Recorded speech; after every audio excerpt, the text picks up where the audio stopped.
Welcome to the Learning Experience Ops Show, where we talk about making learning better that is future ready. I'm Jason Gorman. I'm the founder and CEO of Jackrabbit Learning Experience. In learning experience operations, storytelling is surprisingly practical. There is applicability to making learning experiences, right? Of course, stories make ideas stick for our learners. They make concepts easier to remember, more engaging, more usable, more fun. And for learning professionals, storytelling is also one of our best tools for communication and for influence. We are constantly in conversations. We are trying to create buy-in with the subject matter expert, or, connect with the faculty person, or sell our case to a leader, or communicate across organizations or with a client.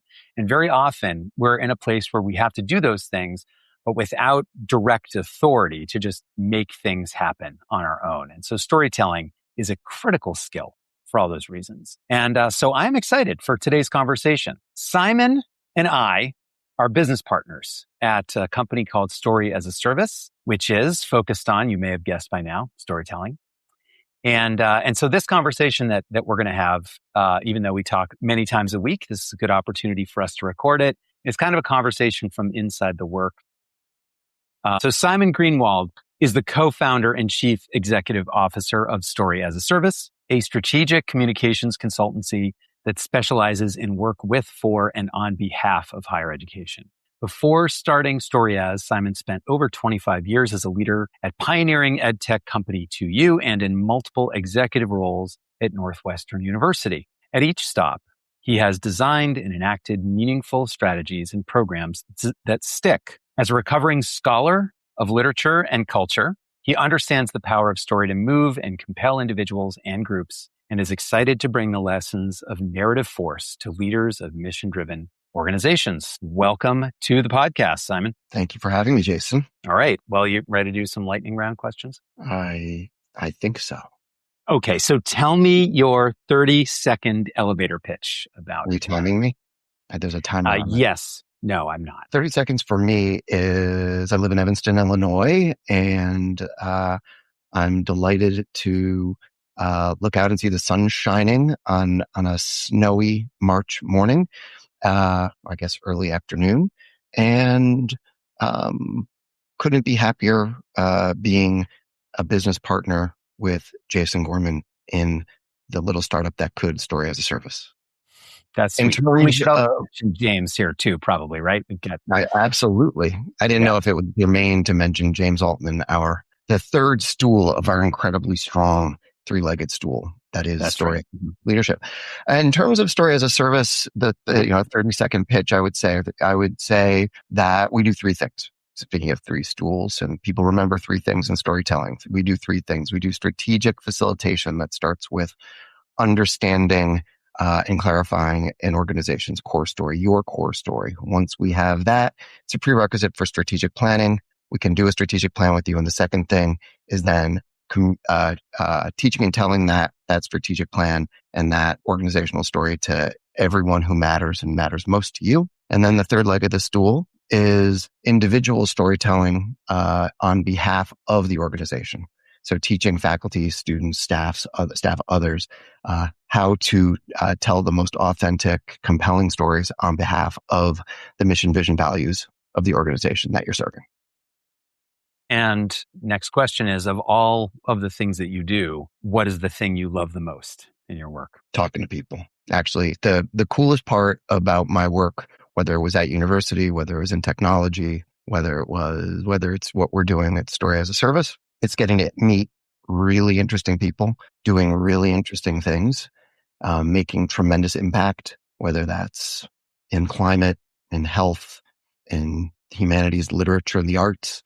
It's every day. It's a different conversation with some really interesting person doing a really interesting thing. And our work is about bringing that out into the world in original, creative, compelling ways. To say, as a podcast host, that's like my dream answer. What's your favorite thing is talking. Great. We're doing the right thing then. Hopefully that's weird thing. That's one of your favorite things too. Yes, it is. It is. Especially you, Simon. Thank you. Thinking about the future, what is one thing that you feel inspired about? So I have a 17-year-old daughter who is applying to college. I'm getting into college, which is exciting. I'm inspired by her and her creativity and originality. She is an amazing writer. She's a terrific storyteller. Weekend, she was sending her pieces out for publication to different journals. And I'm inspired by that and what she represents, because there's lots and lots and lots of hers in the world, you have a couple too. Yeah, that's wonderful. Well, let's look at the opposite side of that coin. It doesn't necessarily have to relate to her, but also thinking about the future. What is one thing that has you feeling anxious? The future. It's the future aspect of the future. Yeah, the future aspect of the future. That narrows it down. When I worked at the university and I had staff. Now I don't have staff. I just have wonderful colleagues like you and partners. But I like to say, like, let's worry about the things that we know versus about the things that we don't know. There's infinite things that we don't know that we could be worried about, and it's natural to worry about them. I try to focus on sort of the most immediate things in front of us and deal with the kind of the things that lay right in front of us. So, there's of course existential dread about the world and what the future holds, for sure, especially for our kids and the world that we are bequeathing. But I mostly am a relentless optimist, and so while I do have anxiety about the future, I generally approach it with a feeling and spirit of goodwill and hopefulness. That's great. And just for anybody listening, I will say this for the public record. I mean, there are many, many days where I'm not a pessimist, but I'm not an optimist. I'm something in between. And there are a lot of days where I'm not being optimistic enough. So I do appreciate your optimism. No, and I will say you and Ving both, like, I do have a tendency from, like, when I used to play basketball, I could have the best shooting day of my life, but still remember, like, go to bed thinking about the 2 shots that I should have made and I didn't. Right. Yeah. And it was the 10 that I did. So I also rely on you guys for that kind of affirmation and reminders too, because we all can kind of get into those little pockets or pits of potholes of despair. I love a good love fest on a Monday. This is wonderful. Okay, last lightning round question. What's the skill, any skill, doesn't have to be work related, that you're trying to pick up right now? Actually, last night, my wife and I made steak tartare for the first time. And so I know that you are not a red meat eater, but we got a lovely sirloin from our wonderful butcher here, and we made steak tartare, which I had never done before, and so that was a skill, a thing that I wanted to cross off the list, and so I was able to do that. More broadly, I really need to learn how to play an F chord on guitar, and so that is a skill that I am hopeful to achieve in the coming months. Lovely. All right. You ready to get into our other questions? Yeah. Oh, there's more. Okay. Yeah. Yes. There's. All right. Let's say you're hanging out with a friend who's kind of outside this world. Maybe they don't work in university. They do something else.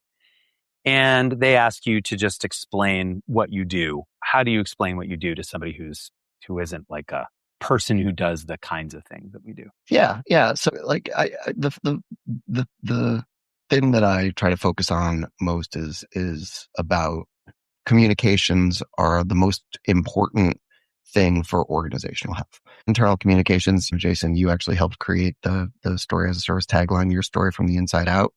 Like, I think that sort of figuring your own core story out, like, what do you do? Why does it matter? How is it distinctive or optimally unique? And your DNA and my DNA is almost identical. We are still unique individuals. I believe the same thing for organizations.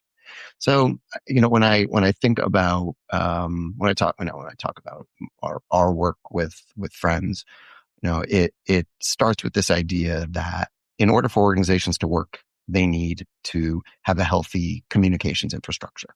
Good friend of mine is now the dean he was at Kellogg, and now he's the dean at WashU at their School of Business. He said at one point to me that internal communications in an organization are the least well understood, least well researched, most important part of organizational health. And I will also say that Mike also told me when I went to work at 2U, I said, the work is relationship management and business development. And he said, that's sales. You should you should just go read Death of a Salesman again before you go take that job. And I was like, I know it's sales.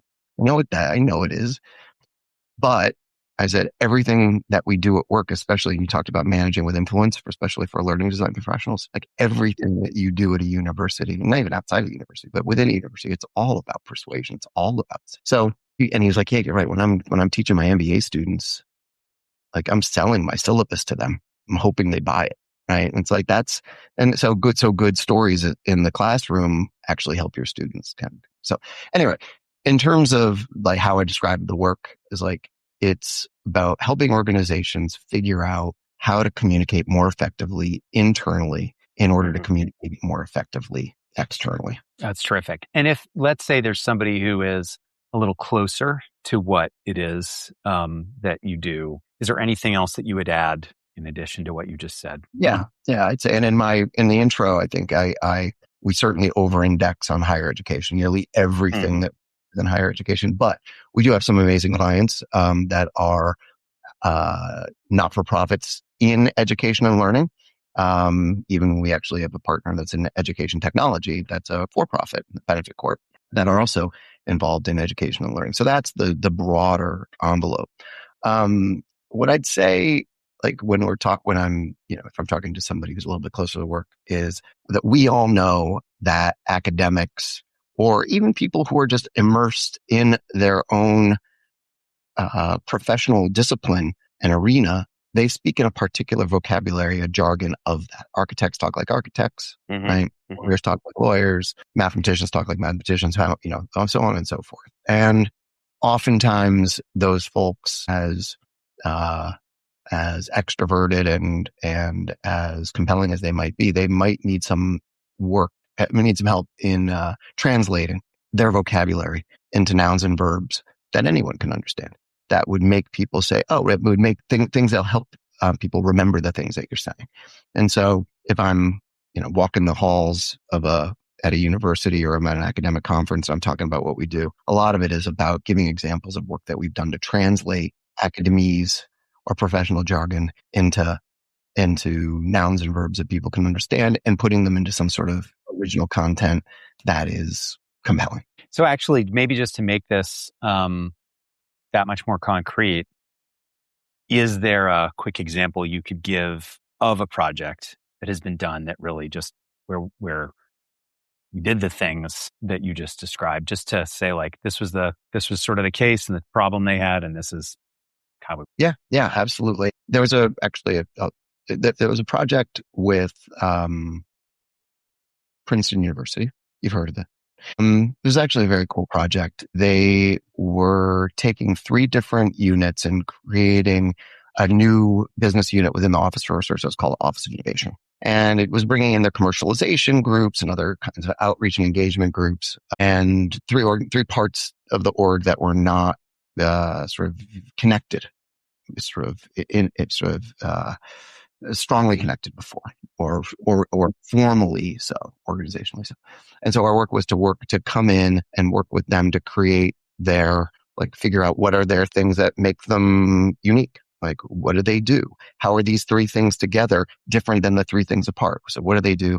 How does that matter? What kind of impact are you trying to have? It's just so interesting. Princeton, in our conversations with them, in our listening sessions, they're talking about being in some ways risk averse as a university. They're kind of perfectionist, and Princeton doesn't make mistakes, which is obvious, right? Except when you're entrepreneurial or you need to be innovative in an office of innovation, you have to be willing to fail fast, learn, move.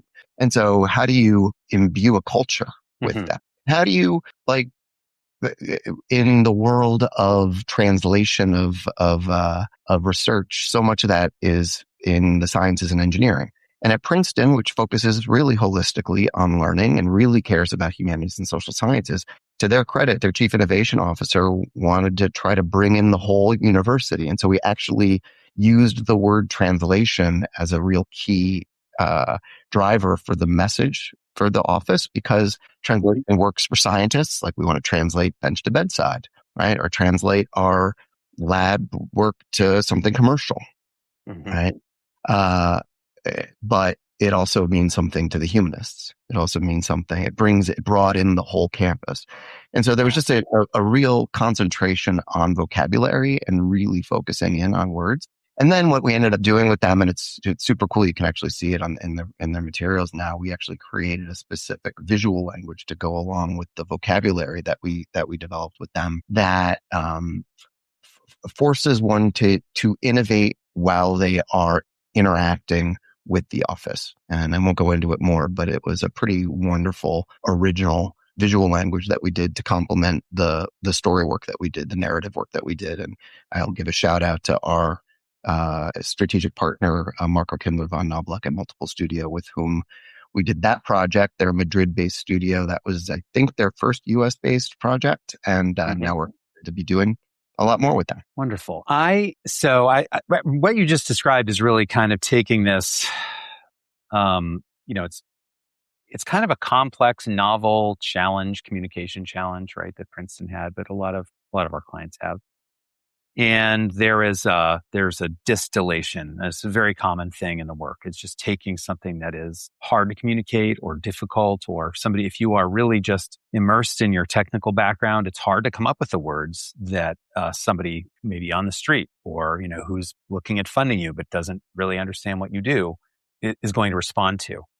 And so this is, my next question is about some of your past experiences. So, I mentioned in my intro that, you were an instructor at Northwestern, you were in leadership at Northwestern, worked at 2U. And I'm kind of curious, what were some of the skills that you learned and you were using in these past parts of your career that you feel like are really critical to doing the work well now? Yeah. It's funny running my own little company with you. I actually feel more like an academic now than I ever felt like when I was actually an academic or an academic administrator, in the sense that, and this is an overgeneralization, but generalizations are generally true. I get to research things. I get to learn about lots of things. Like when I was working on my PhD and studying, and I was a full-time student. Well, it was obviously when you're working on a dissertation, that you're trying to learn a whole lot about a little thing, but you're still learning a whole lot, right? And you're constantly trying to figure out other perspectives on that thing that you're trying to unpack and understand. And then, so there's like a level of like research and just the intensiveness of study that I have to do now in our work. Like, when I'm going to interview a faculty member or dig into an organization to figure out what their core story is, you have to learn, you have to listen, right? So there was a piece of that is part of this work. When we facilitate our workshops, both the organizational sort of strategy workshops, but also the storytelling for impact workshops that we've developed. We can talk more about those in a bit. But that facilitation, I'm like in front of a classroom again. And I feel like the way that I used to teach was, I feel like I'm being a bit didactic right now. I tried not to lecture. I tried to just ask lots of questions. I knew I had 3 to 5 things that I wanted to accomplish by the end of that hour and a half session in my class. If I could ask those questions, solicit draw out the answers. It's a lot of what we do in this work now, but also just frankly, working in higher education for as long as I have, both as a student, teacher, an academic administrator, working out from the outside. When I worked at 2U, I was in partner relationships, account management, and it was just all about sort of understanding how things work and how to get things done, right? And understanding that on that side of the looking glass in higher ed, it's a different thing. It's a different culture. And so really sort of understanding that and bringing that into the work now, it helps our partners, it helps our clients, because we've seen a lot, and it can help them solve the problems that they're having on their campus. Even if we've never set foot on that campus before, virtually or otherwise, we know, like, there's 7 jokes in the world. There's probably only 6 academic administrative problems that need to get solved, and we solved them in some way. So storytelling right now has a bit of a buzz. It feels like we've been doing the work that we do. So maybe it's because of that, I'm just seeing it more in the world. I suppose that's possible. But I do feel like I hear other people just talking about storytelling as a thing. And I'm curious. So if, let's say there's a faculty member somewhere that we haven't met who's listening to this, or somebody else in higher ed leadership is listening to this right now, what would you want them to know? What would you say to them about why storytelling actually matters in this moment that we're in right now? Yeah. So, I studied the Soviet Union, and the Soviet Union is built on a story, right? So it's a utopian vision of how society can or could work, right? And there is a story being told that then, by politicians, that then was lived through that culture. We see it in our politics here, and the way that narrative is being used to shape the truth or not, right? So I think we can understand from a kind of a macro perspective the power of narrative. And from a micro perspective, it's just important to understand that stories are not just a nice thing to have, right? We have to recognize that every single thing we do before we just hopped on. How was your weekend? Well, on Saturday, I did this. He told a story. On Sunday, I was kind of a lump. I just hung around. That's still a story, right? You still, the level, every single thing we do as humans is to tell stories to each other. When we are at leisure, we watch stories, we watch shows, we watch movies. Every song, a pop song, is a story, right? So we're narrative processors.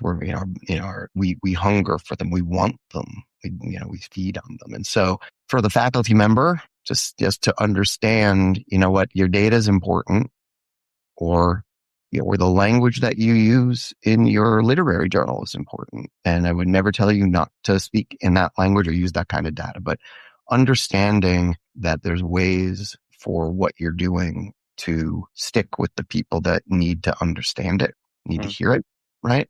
If you can use some of the things that in our leisure make stories so compelling, if we can recognize that and then bring it into our workplace just a little bit, it's almost like a superpower. All of a sudden, you started to do certain CrossFit exercises, and you're like, "Holy crap! I can actually run that mile faster than I thought I could, even though I didn't think I was doing the exercises for that."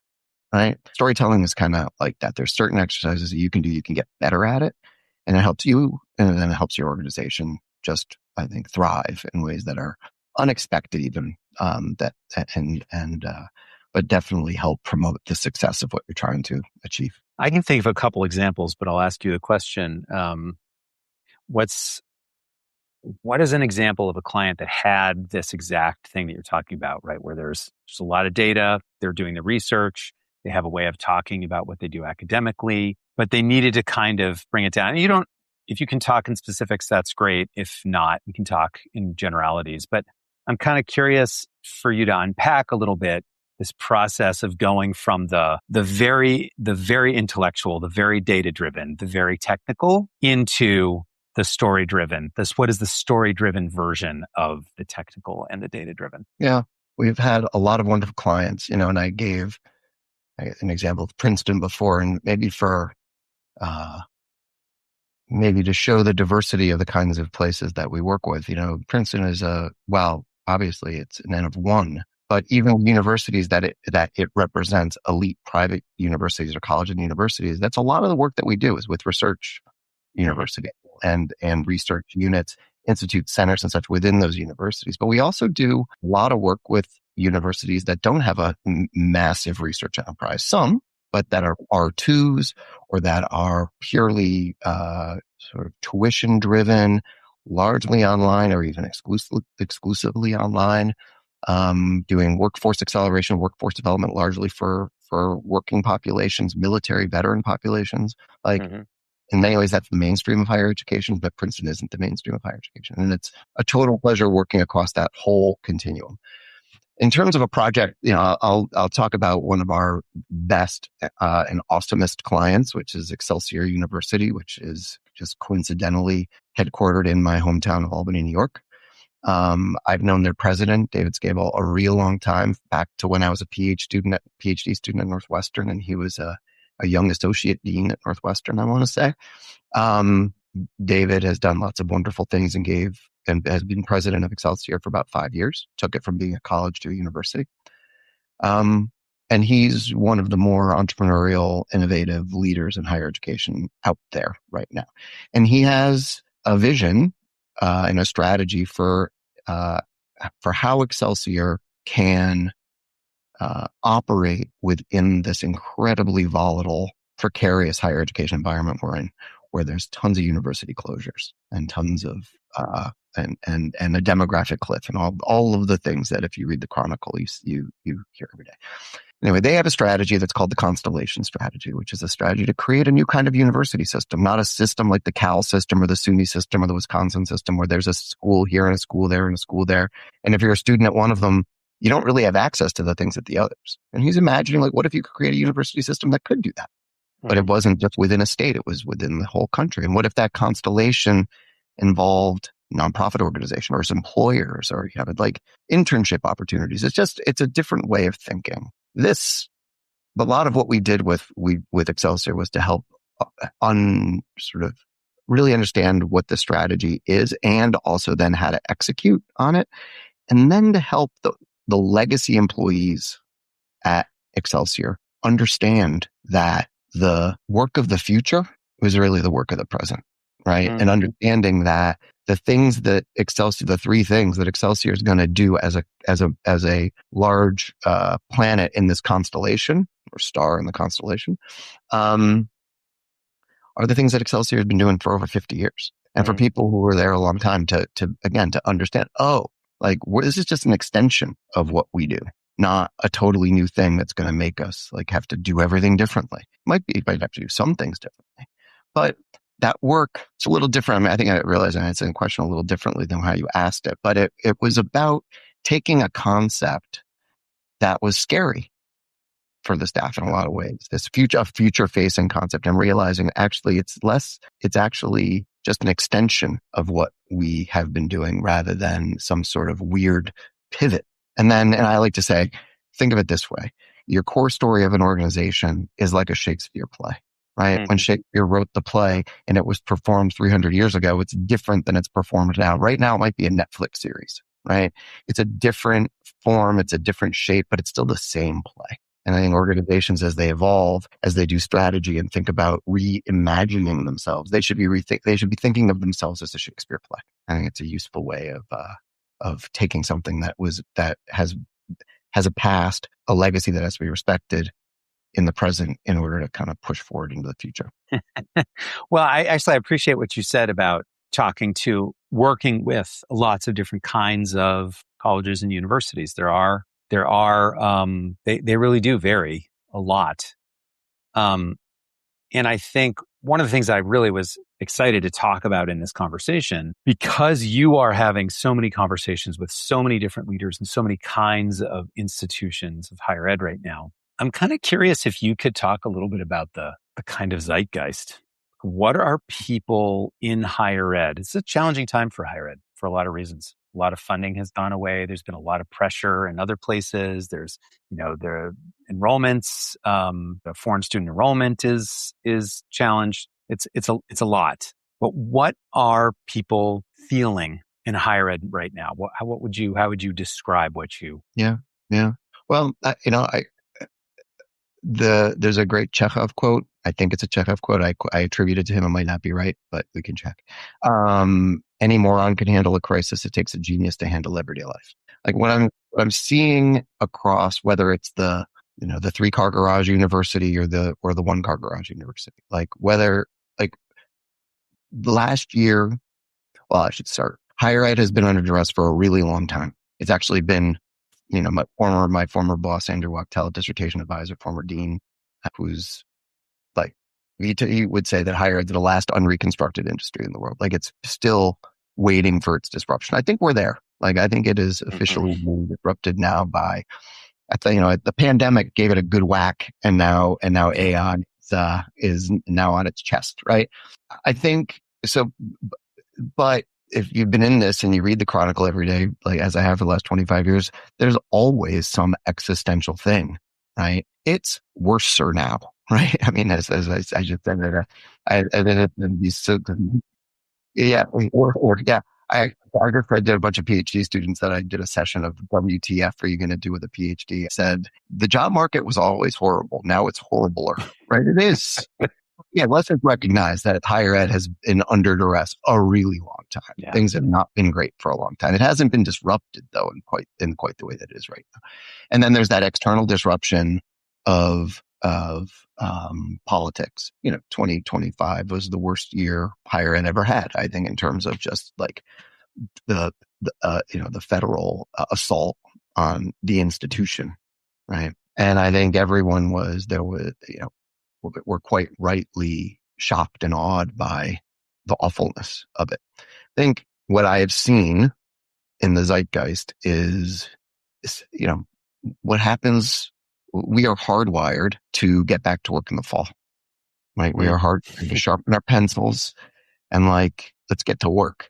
And what I sort of felt like happened and what I see happening still is things suck. And they suck harder now than they sucked in a long time. But leaders, and not just leaders, the faculty, the students, the administrators, you got to get the work done. We still have to teach students, right? We still have to get the research done. We have to figure out how to do it, right? How do we do it in ways that aren't dismissive of the zeitgeist, right? How do we do it in ways that acknowledge the things that we care about, the values that we want to continue to promote?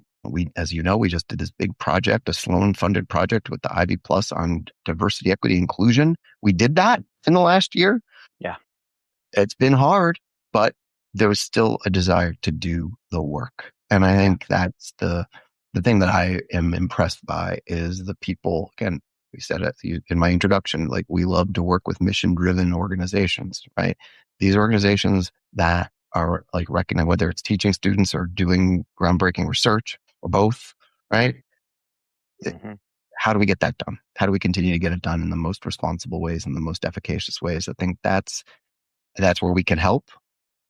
But that's what's been edifying to see is a willingness to do the work, even though things still suck. So just pivoting off of that answer, because that's great. If you could give, 3 to 5 good, solid, concrete pieces of advice for somebody in higher ed who thinks that storytelling could help them in some aspect of their work, right? We've already named probably half a dozen different ways that storytelling could be a benefit. What are some kind of universal ideas, concrete things that people might try to do and apply in their work? Well, it's a great question too, because I said the third leg of the stool for what Story as a Service does is teach individuals how to tell stories on behalf of an organization. So a lot of what we talked about is that organizational narrative, and that's the mainstream of what we do for sure. I'd say it's 80% of what we do, although we're looking to do more of the in-person workshops, especially for learning designers. I want to give a shout out to our partner Mario Juarez, who helped develop this Storytelling for Impact course that we've taken to try and apply to learning professionals, higher education, diversity in higher education. So shout out to Mario for his partnership and also general awesomeness. 3 things to remember from storytelling is that people remember 3 things, right? Maybe 4, maybe 5, but 3. What are when you tell a story, really try to be concise, right? Consider your audience. One of my favorite lines, you've heard me say it a million times, is that stakeholders hold stakes. Try to understand what they're holding.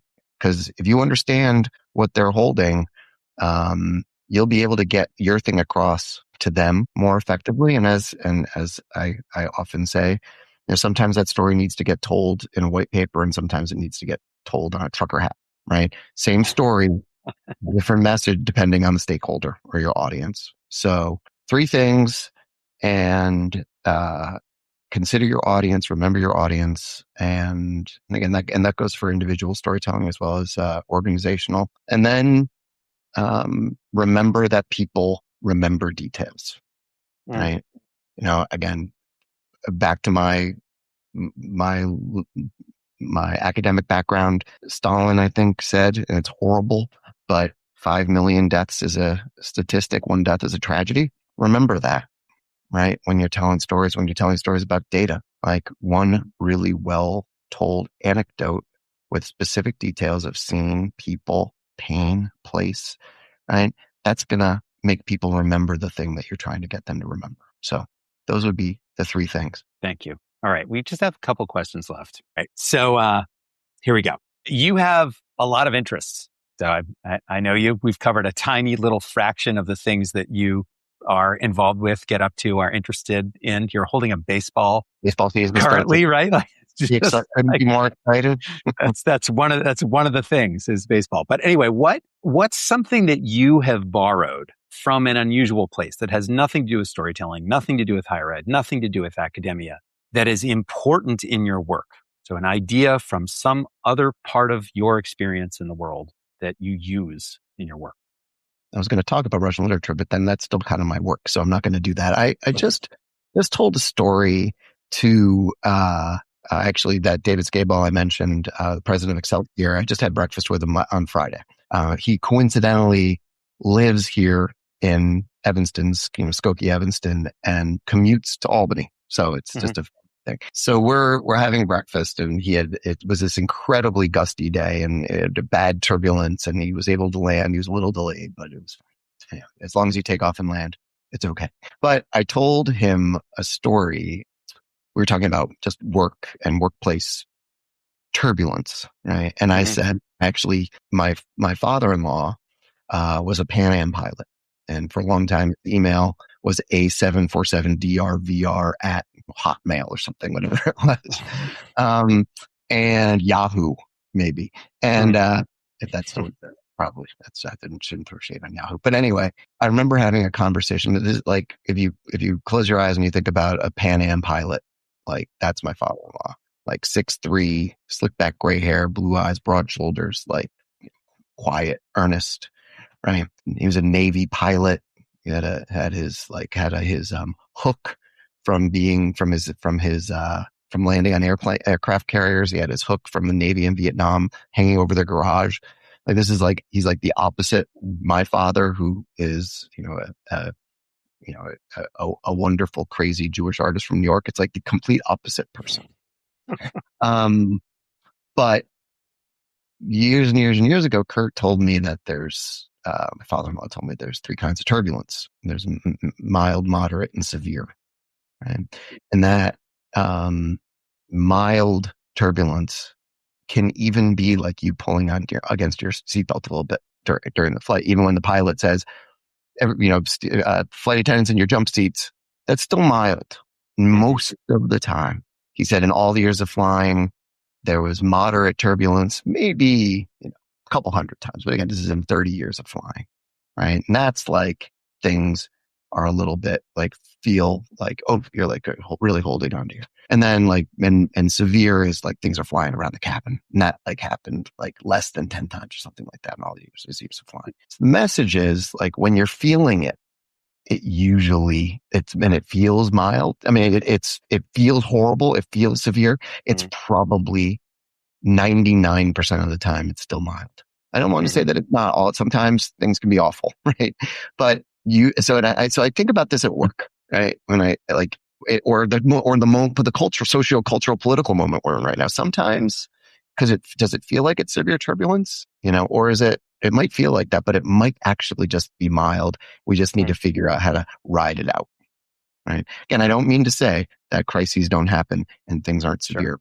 Certainly in the world right now, it's severe, but in terms of our work, in terms of how we work with our clients, our partners, so much of it is just like, how do we understand the context, really appreciate it, be calm, right? And recognize that we're going to figure out a way through it, right? So I think that's a relevant example since I literally just had that conversation a couple days ago. It was top of mind for me. So I could have done a baseball one though. Our next podcast, I'll come up with a good baseball. Time. We'll do a baseball one. We should do a whole baseball. I don't know anything about baseball. We can do a whole. Everybody needs to play their position. That's a good one for an organization. There you go. Everybody needs to play their position. First base needs to understand what the catcher does. Catcher needs to understand what the center fielder does. and everybody needs to play the position for the team to be successful and to communicate. Okay. I love that. What? We get two. We get a bonus. A twofer. A bonus one. So, okay, last question. There's always a question. Last one is always from previous guest. Yeah. This one comes from Louis Najem. And he has assured me that I'm not butchering his name when I say it, but I'm not sure. Louis, I hope that was okay. And here it is. What is something that you believe about learning design that most people would disagree with? So you're the learning design expert. I'm a learning design fellow traveler, but I've been a fan of Jackrabbit as long as Story as a Service, even since before Story as a Service was a thing. The thing that it's what I would disagree with. What's the question? Yeah. What is something that most people believe that you would disagree with? Most people believe I would disagree with many things, but about learning design in particular, I think, and we've talked a lot about this, the disruption of AI, it is going to disrupt, but it is not going to fully upend the industry. And I think, again, I just having watched the Academy Awards last night and the beauty of art and things that are made and the things that are made that are memorable in learning design, yes.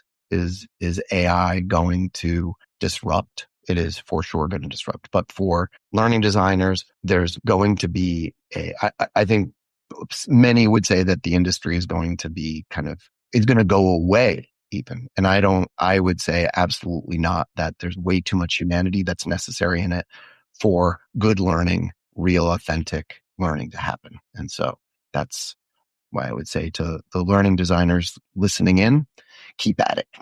At the very top of this conversation, you were described as an optimist, and now we are ending on a very optimistic note. So I would say I wasn't BSing, man. This has really worked out.